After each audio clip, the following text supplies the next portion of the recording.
Hello friends, my self doctor Amish. आज अपन sports injury के बारे में थोड़ा सा जानकारी लेंगे।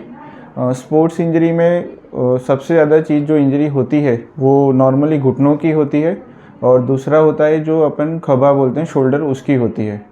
तो जो नी की जो इंजरी होती है तो उसमें एक्चुअली अपना जो नी जॉइंट है वो ऐसा बना हुआ है। ये थाई बोन है, ये लेग बोन है, और उसके बाद आसपास भगवान ने अपन को लिगामेंट्स दिए हैं। तो जो लिगामेंट्स होते हैं वो ऐसे 4 प्रकार के लिगामेंट हैं। ये अंदर की तरफ है, ये बाहर की तरफ है, एक आगे की तरफ रहता है और एक पीछे की तरफ रहता है। उसके अलावा जब भी अपन स्पोर्ट्स खेलते हैं तो शॉक जो भी लगता है उसको एब्जॉर्ब करने के लिए भगवान ने अपन को गद्दी दी है। तो ऐसी 2 गद्दियाँ हैं, ऐसी एक अंदर की तरफ है और ये बाहर की तरफ है। और जो अपना नी जॉइंट है उसके ऊपर एक स्मूथ सरफेस होती है। तो ऐसा अपना नी जॉइंट बना होता है। तो जब भी स्पोर्ट्स इंजरी होता है, जब अपन खेलते हैं, तो ये जो नी जॉइंट है उसके ऊपर लोड आता है। तो कभी कभार क्या होता है, जब ट्विस्ट इंजरी होता है, पाँव ज़मीन पर है और पर एकदम से खेलने के टाइम शरीर अपन मोड़ देते हैं, तो उसमें घुटनों पे इंजरी हो सकता है। और वो टाइम पे इधर ये गद्दी पे इंजरी होता है या फिर जो लिगामेंट्स है उस पे इंजरी होता है। तो इमीडिएटली आपको अगर ऐसा कुछ भी होता है तो घुटनों में दर्द होना लगेगा और सूजन आ जाएगी। तो इनिशियल स्टेज पे आपको रेस्ट करना है और फिर आपको प्रॉपर ऑर्थोपेडिक सर्जन को एक बार दिखाना पड़ेगा, कंसल्ट करना पड़ेगा। तो जो भी आगे जो ट्रीटमेंट होगा उसके हिसाब से शुरुआत में आपको रेस्ट दिया जाएगा, उसके बाद एमआरआई करवाएंगे। और अगर आपके लिगामेंट में इंजरी है तो इस हिसाब से ट्रीटमेंट होगी, और गद्दी में इंजरी है तो उस हिसाब से ट्रीटमेंट होगी। प्रॉपर ट्रीटमेंट करवाना ज़रूरी है, क्योंकि आगे जाके अपन वापस ट्रीटमेंट करने के बाद वापस स्पोर्ट्स खेल सकते हैं।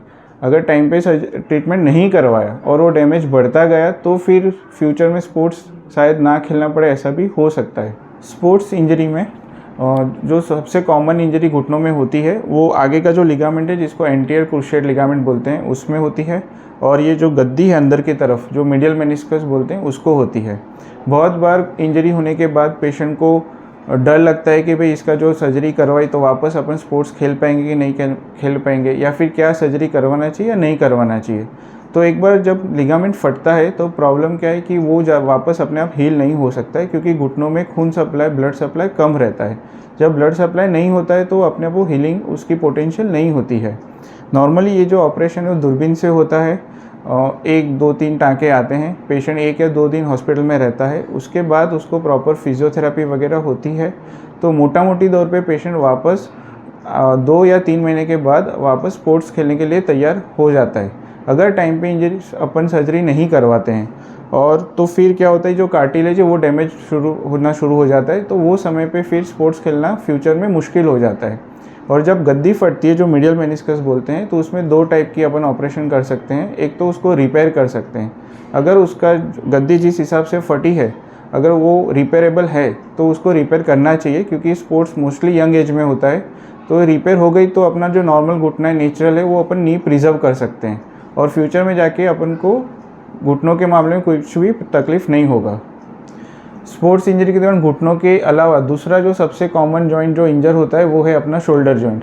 शोल्डर जॉइंट में नॉर्मली क्या होता है कि उसकी मूवमेंट बॉडी में सबसे ज़्यादा होती है, क्योंकि जो हेड है वो बड़ा होता है, जो उसकी जो ग्लैनोइड है वो शैलो होती है।